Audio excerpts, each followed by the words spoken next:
बिहार की एक चुनाव रैली में सहारा निवेशकों ने अमित शाह को घेरा। अमित शाह ने सहारा समूह के निवेशकों को पैसे देने की गारंटी दी। ये गारंटी क्या दी दोस्तों, ये सुनाने से पहले आपसे अनुरोध है कि आप चैनल पर बने रहें और अभी तक चैनल को सब्सक्राइब नहीं किया है तो चैनल को सब्सक्राइब करें, साथ के साथ हमारी बेल आइकन का बटन दबाएं ताकि हमारे द्वारा बनाई गई सहारा से जुड़ी छोटी बड़ी हर एक ताज़ा अपडेट पहुंचे सबसे पहले आपके पास। दोस्तों, आज जो हम ये बिहार की अपडेट लेकर आए हैं गया औरंगाबाद की है। सहारा समूह में जिन लोगों का पैसा फंसा हुआ है उनके लिए बड़े काम की खबर है। बिहार में एक चुनावी रैली को संबोधित करते हुए केंद्रीय गृह सहकारिता मंत्री अमित शाह ने भरोसा दिया कि निवेशकों की पाई पाई मोदी सरकार वापस करेगी।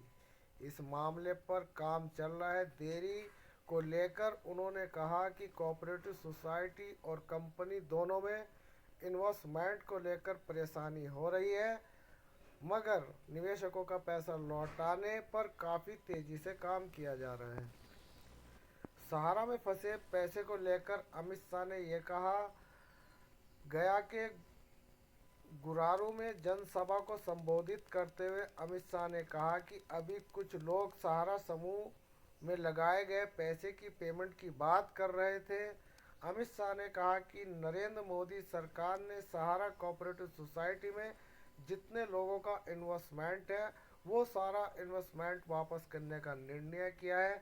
अभी आपको तकलीफ़ हो रही है वो इसलिए पड़ रही है कि कुछ कोऑपरेटिव सोसाइटी के डिपॉजिटरी हैं और कंपनी के हैं। अभी कोऑपरेटिव सोसाइटी का शुरू किया है, 10,000 तक ही नहीं लेना है, वो जितना पैसा वसूला है वो सारा दे देना है। यानी कि इनका मतलब कहने का ये है कि अभी 10,000 रुपया ही नहीं, जितना भी पैसा सहारा कोऑपरेटिव सोसाइटी में लगा है वो सब देना है। आप चिंता मत कीजिए, एक बार फिर सुचारू रूप से 10,000 रुपये तक का पेमेंट किया जा रहा है।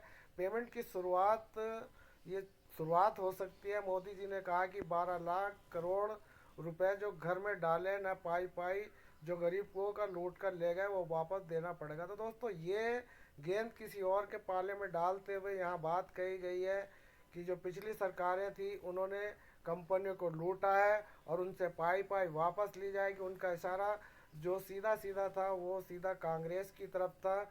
और जैसे कि आप जानते हैं कि जो भी सरकार आती है वो दोस्तों इन कंपनियों को ही लूटती है, निवेशकों को कोई नहीं लूटता। दोस्तों, निवेशकों को कंपनी ने लूटा और कंपनी को सरकार ने लूटा। यही एक चक्र चल रहा है और इस चक्र में एक दूसरे के पाले पर यहाँ पर गेंद फेंकते हैं। कांग्रेस सरकार कहती है कि बीजेपी ने लूटा, बीजेपी सरकार कहती है कि कांग्रेस ने लूटा। तो दोस्तों, ये वार प्रतिवार जो चल रहा है, इन वार प्रतिवार का एक ही इलाज है, पहले भुगतान फिर मतदान। तो दोस्तों, अपनी बात पे अड़िग रहिए, नोटा का बटन दबाएंगे ताकि ये निकम्मी सरकार, कोई सी भी सरकार हो, चाहे भाई साहब वो वर्तमान सरकार हो, भूतपूर्व सरकार हो, अदरवाइज कोई सी भी सरकार हो, सब निकम्मी सरकार है। एक दशक से ना तो सहारा का पैसा निवेशकों को दिया गया, ना पीएसएल का पैसा दिया गया, ना कल्पत्रु का दिया गया, ना बाइक बोर्ड का दिया गया, ना फ्यूचर मेकर का दिया गया। अलबत्ता 300 ऐसी कंपनियां जिनका पैसा सरकारी प्रोसीजरों में फंसा हुआ, निवेशकों तक फूटी कौड़ी नहीं आती और यहाँ पर बात करते हैं कि हम निवेशकों को पैसा दे रहे हैं। तो दोस्तों, ये थी आज की वो अपडेट जो बिहार के गया ज़िले से हम लेकर आए थे। आपको ये अपडेट पसंद आए तो चैनल को सब्सक्राइब, वीडियो को दोस्तों में आग की तरह फैला दें ताकि सभी निवेशकों तक ये हमारा संदेश जा सके कि पहले भुगतान फिर मतदान। तो दोस्तों, भुगतान तो हुआ नहीं, अब मतदान की बारी है।